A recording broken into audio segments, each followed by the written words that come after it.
Today, I want to talk to you about emotional communication in dating because this is the #1 skill that will change the way that you create rapport, get attention from someone, and connect at a deep level. And so it's really the core skill of dating. This is really the skill that can change the way dating goes for you in the biggest and best way. Yes, flirting is amazing. Yes, having a great profile will help you, but really becoming a commanding master of emotional communication, which is communication that helps you get to know someone, which is what you need in dating.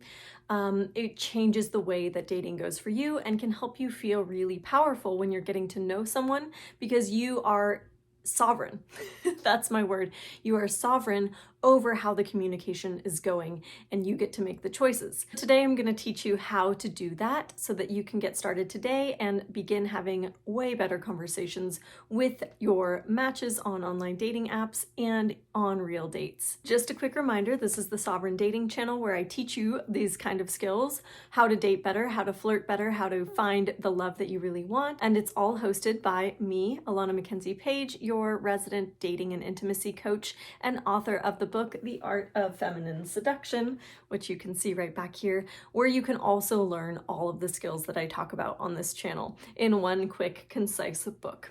So let's get started.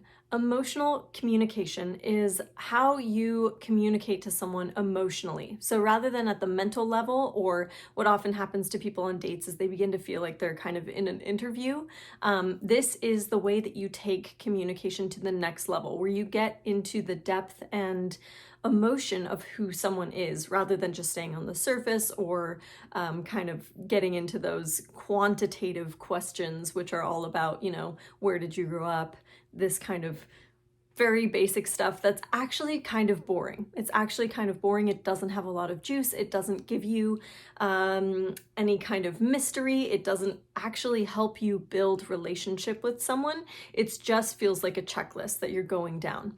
So communication that is emotional has a completely different tone in general. It will start to get you into this place where you are feeling open, where the other person is feeling open, where you have this beautiful exchange going. So the way that you do that in my method is to use something called emotional questions. And the way that these questions work is that they are open-ended. So these are how or what questions. They're not yes or no questions. They're questions where you're asking someone to describe something or to talk about something rather than asking them a question that has a one-word answer. So you want to avoid any questions that have just one-word answers, especially yes or no. So it's open-ended, and the emotional part is that it uses an emotional word. And an emotional word is a feeling word. For example, feeling, love, hate, worst, favorite. These are words that elicit an emotional response in the person. They help the person get to a feeling inside of themselves. So even if it's a negative feeling, what we would call a negative feeling, it's still an emotional state for them.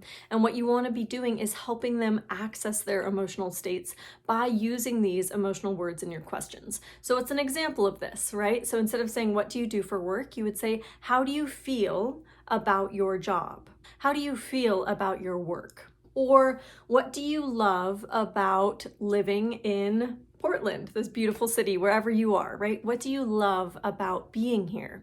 Or what do you hate about being here? What do you hate about, I don't recommend talking about dating. What do you hate about dating is kind of a negative place to go in dating. Don't go there.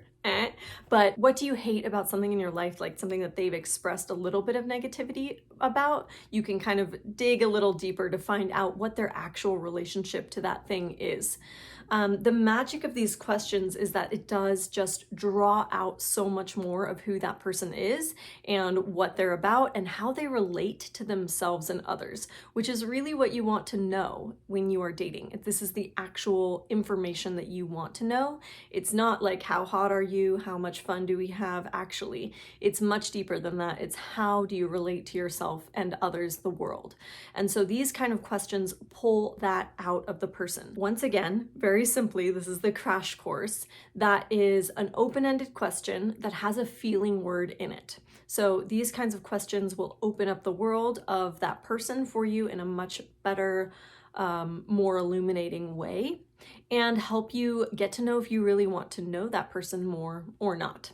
So I recommend you start using these everywhere. Right away, even from the very beginning, you want to start your dating chats with a little flirt just to keep things fun and lively and put energy in the conversation. And then you want to switch into emotional questions as soon as you can and keep using emotional communication on and on and on forever. So if this was helpful, please like and subscribe and let me know in the comments how it goes for you when you start using emotional communication in your dating conversations. For me, this was a complete game changer and totally changed the intimacy of dating that I experienced in terms of connection that I felt with the men I was dating. It is a myth that men don't want to be in their emotions. They absolutely do, and they absolutely are capable of it, but you also have to create the space to make that possible, and these questions do that. So like and subscribe for more information like this. Grab the book if you feel that you need a little more support, and I hope to see you in the next video.